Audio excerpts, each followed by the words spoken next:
Hello everyone, আশা করছি সবাই অনেক ভালো আছো। আগের ভিডিওতে তোমাদের বলেছিলাম জন্মাষ্টমীতে আমি আমার গোপু সোনাদের জন্য কী উপহার কিনেছি। ভগবানকে তো খুশি করার সামর্থ্য আমার নেই, তাই ভগবান আমাকে যতটুকু সামর্থ্য দিয়েছে তা দিয়েই আমি ভগবানকে খুশি করার চেষ্টা করেছি মাত্র। যাই হোক, এখানে আমি সমস্ত জিনিসপত্র একদম তোমাদের দেখাবো বলে গুছিয়ে নিয়ে বসে পড়েছি। এখানে কিনেছি জামা, পাগড়ি, জুয়েলারি, অল্প অল্প করে সমস্ত কিছু কিনেছি গোটা মাসটা ধরে। আর এখানে দেখো, ফার্স্টেই আমি তোমাদের দেখাচ্ছি, এখানে রেড কালারের একটা চাদর টাইপের কিনেছি, যেটার উপরে আমি গোপু সোনাদের বসাবো। আর এখানে কিনেছি সুতির জামা, যেটা সব সময়েও পরতে পারবে, শুধুমাত্র জন্মাষ্টমীর জন্য সেটাও নয়, সারা বছরের জন্যই আমি কিনেছি। আর এখানে দেখো, এখানে জন্মাষ্টমীতে পরানোর জন্য আমি বেনারসি কাপড়ের দুটো সুন্দর জামা টাইপের ঘাগরা কিনেছি। আর এই ড্রেসটা দেখেছো কি সুন্দর! আমি কিন্তু এই ড্রেসটা গত 1 মাস আগে কিনে আমি রেখে দিয়েছিলাম। আর তারপরে তো চলে আসছে আমার মেজো আর ছোটো গোপু সোনা।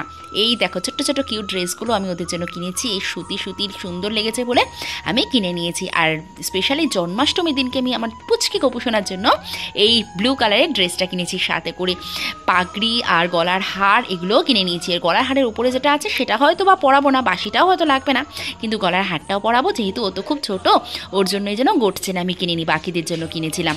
আর ও ভীষণ ছোটো বলে ওর গলাতেও হবে না। আর এই দেখো, এই দুটো জামা কিনেছি আমি আমার ওই লাল্লা গোপালের জন্য।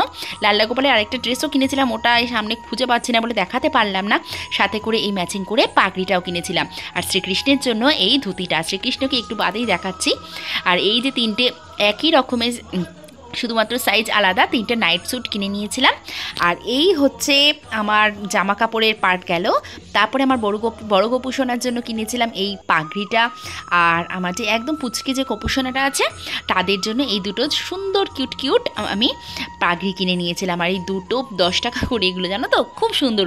এই 10 টাকা করে মালাগুলো কিনেছিলাম, আর দুটো সুন্দর চেন কিনেছিলাম। আর ছোটোর জন্য কিন্তু আমি চেন কিনিনি, কারণ ও তো খুব ছোটো, এগুলো দেখা যাবে না। আর দুজনের জন্য, বড় গোপু সোনা আর মেজো গোপু সোনার জন্য দুটো কানের, আর একদম ছোট্ট আর মেজো গোপু সোনার জন্য চুড়ি। কারণ বড় গোপু সোনার তো চুড়ি আছে, গত জন্মাষ্টমীতেই আমি ওকে খুব সুন্দর চুড় টাইপের চুড়ি কিনে দিয়েছিলাম, তাই জন্য এই বছরে আর ওকে চুড়ি কিনে দেয়নি।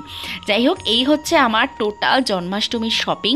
কেমন হয়েছে অবশ্যই জানাবেন। না, আমার এখনও জন্মাষ্টমী শপিং শেষ হয়নি, এখনও একটা টুপি টাইপের আমি কিনেছি, খুব কিউট, যেটা একদম শেষ মুহূর্তে গিয়ে আমি কিনেছিলাম। এই দেখো, এই হচ্ছে একটা দোকানে আমি একটা জামা চেঞ্জ করতে গিয়েছিলাম, গিয়ে দেখি এই 3টে জিনিস এত সুন্দর না, বিশ্বাস করো, একদম নিচে বসেছিল লোকটা, আমার ওনার কাছ থেকে এগুলো দেখে আমি কিনে নিয়েছি, আর চোখ সরাতে পারিনি। যাই হোক, আমার এই শ্রীকৃষ্ণটাকে আমি কালার করেছি অল্প অল্প করে, বলো তো কেমন হয়েছে। যাই হোক, এই হচ্ছে আমার টোটাল শপিং দেখালাম তোমাদের। ভিডিওটা কেমন লাগলো অবশ্যই জানিও।